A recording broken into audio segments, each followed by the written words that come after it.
Développement factorisation exercice niveau 5e.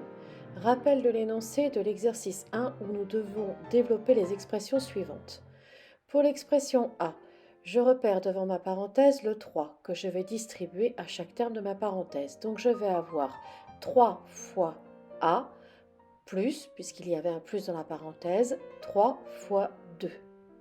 3 fois A va pouvoir s'écrire 3A plus 3 fois 2, ça donne 6. Pour l'expression B, c'est le 5 que je dois distribuer à chaque terme de ma parenthèse. Donc je vais avoir 5 fois le premier terme de ma parenthèse B, moins, puisqu'il y a un moins dans la parenthèse, 5 fois le deuxième terme de ma parenthèse, 3. Je vais donc écrire 5 fois B, ça s'écrit 5B, moins 5 fois 3, ça donne 15. Pour 5 plus C facteur de 4. Quand le nombre à distribuer au terme de la parenthèse est placé derrière, je me rappelle que dans une multiplication, l'ordre des facteurs n'a pas d'importance. 5 plus C facteur de 4 est égal à 4 facteur de 5 plus C. J'écris donc 4 fois le premier terme de la parenthèse 5, plus 4 fois le second terme de la parenthèse C. 4 fois 5, ça me donne 20, plus 4 fois C, je l'écris 4C. Pour 7 moins D facteur de 6, je distribue 6 au premier terme de la parenthèse, donc j'ai 7 fois 6, moins. Je distribue 6 au second terme de la parenthèse, donc j'ai 6 fois D.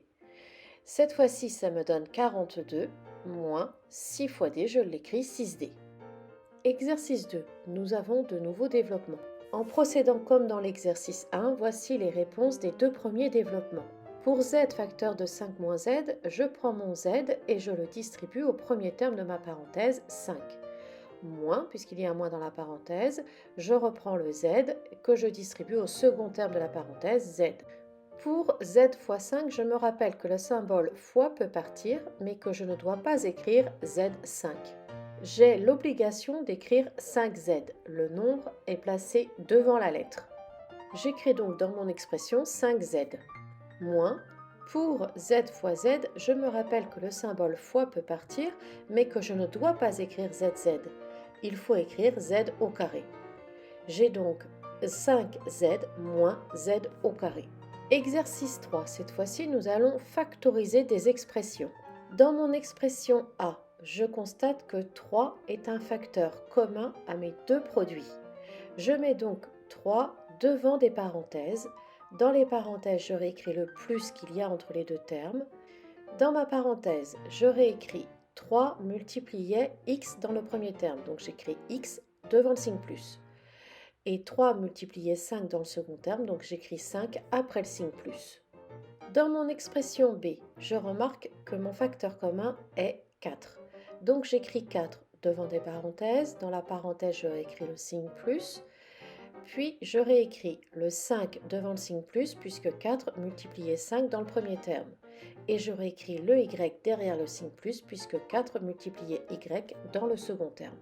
Pour le C, mon facteur commun est 2, donc j'écris 2 devant des parenthèses. Dans la parenthèse, je réécris le signe moins qu'il y a entre les deux termes. Devant le signe moins, je réécris le z, puisque 2 multiplié z dans le premier terme. Et derrière le signe moins, je réécris le 8, puisque 2 multiplié le 8 dans le second terme. Pour le D, le facteur commun est 6. Je réécris 6 devant des parenthèses, je réécris le signe moins à l'intérieur des parenthèses. À l'intérieur des parenthèses, je vais écrire 8 devant le signe moins, puisque 6 multiplié 8 dans le premier terme.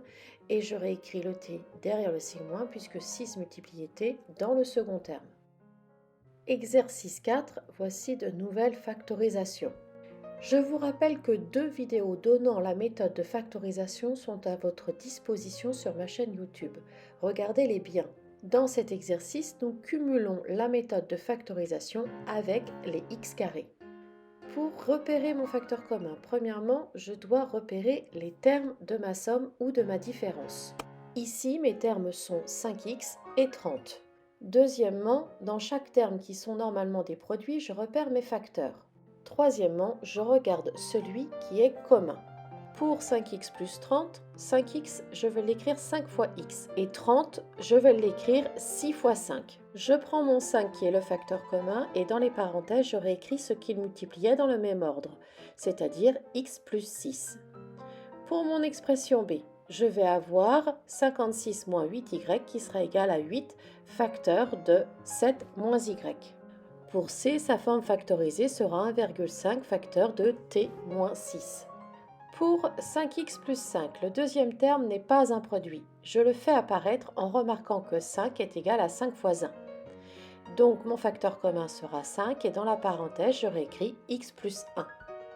Pour 4x plus x au carré, je me rappelle que x au carré est égal à x fois x.